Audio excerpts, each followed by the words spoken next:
this is Dustin over from the Nerd Effect Podcast. We are hanging out here at Cherry City Comic Con in Salem, Oregon. And I have a man who we have a very serendipitous relationship. This is Fuzzy. Hi. He's a tattoo artist and sketch artist and illustrator and all that fun stuff. He has a booth here at Cherry City as well. Him and I actually met in Coos Bay, Oregon. On Bandon. Was it Bandon? Bandon, Oregon. See, I don't even. Tinier than Coos Bay. Yeah, at even tinier seafood restaurant that's like literally just sitting there off the bay or whatever. Yep.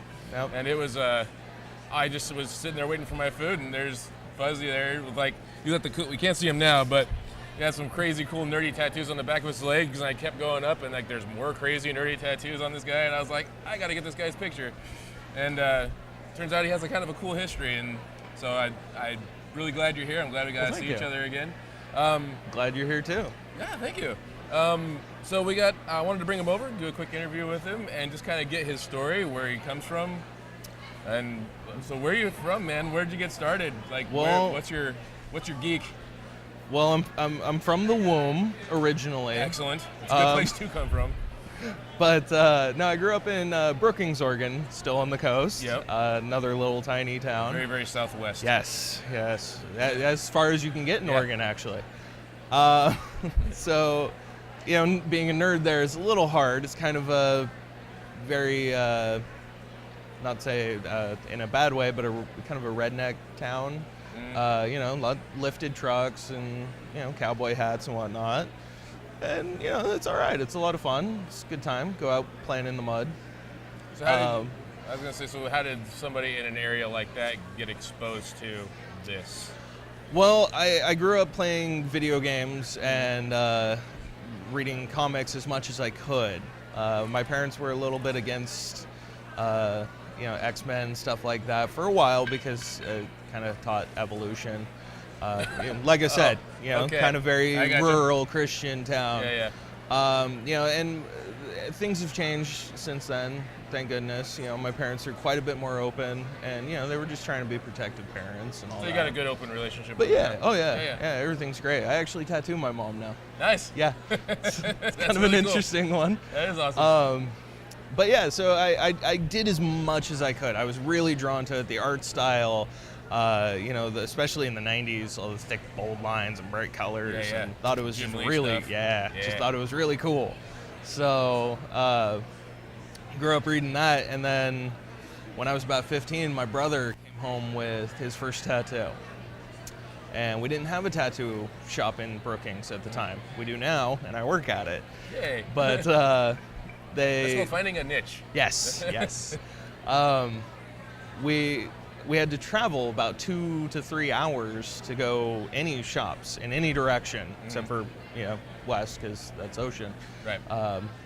But when I turned 18, I went with him at the same shop, got my first tattoo, and just fell in love. Just thought it was the coolest thing ever.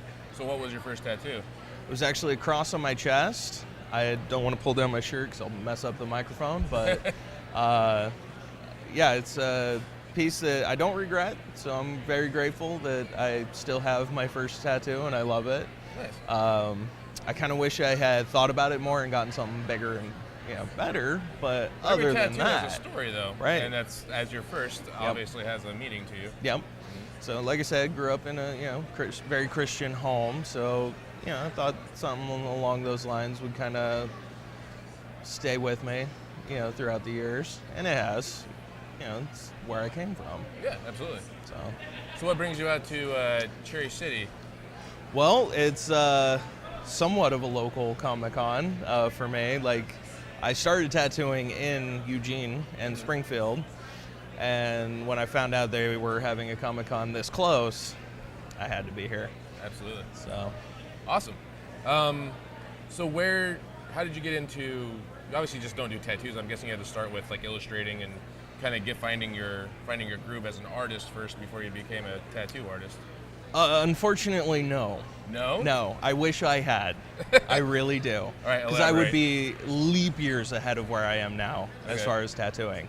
And instead, I I did draw a lot and whatnot, but I didn't have a specific style or anything that was me. And I wish I would have drawn more growing up in high school, that kind of thing. But I drew enough that I had, kind of a raw talent that I also attribute to my mother, who is an incredible artist. So I grew through tattooing. Okay. And my first couple years were a little rough, as I'm sure many people that have those tattoos could tell you, and that's okay. And for all of them, I'm sorry. I say don't apologize, man.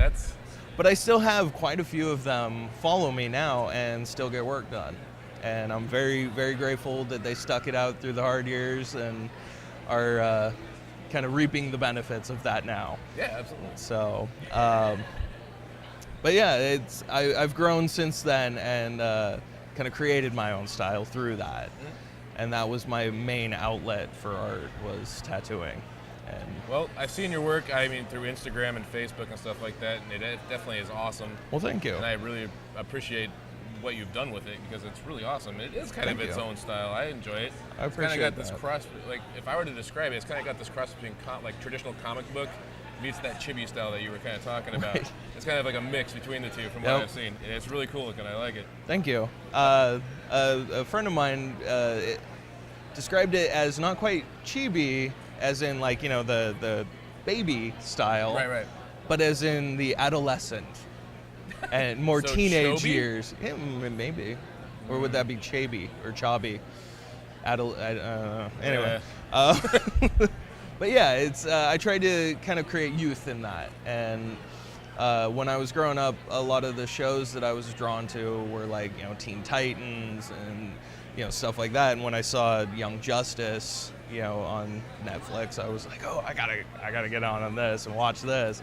Because I just enjoy the younger look, Street Fighter, they've grown a lot, but I remember back in like Street Fighter 2, Street Fighter 3, and the alphas, they had a much younger, kind of youthful look that, I don't know, like when a character like a superhero, I think of somebody young that's able to go out and kick ass, like not somebody who's quite a bit older unless you're Batman.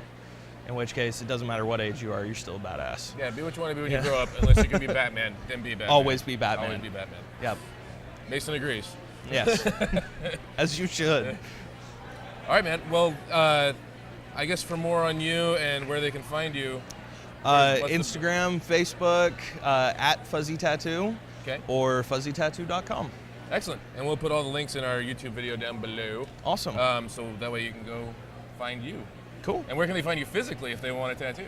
Well, they can find me at Ink House Tattoo in Coos Bay, or they can find me at Harbor Tattoo Gallery in Brookings. Excellent. All right, man. Well, thanks for coming by, man. I appreciate it. It's good seeing you again. I appreciate it. All right. Thanks, guys. Thank you.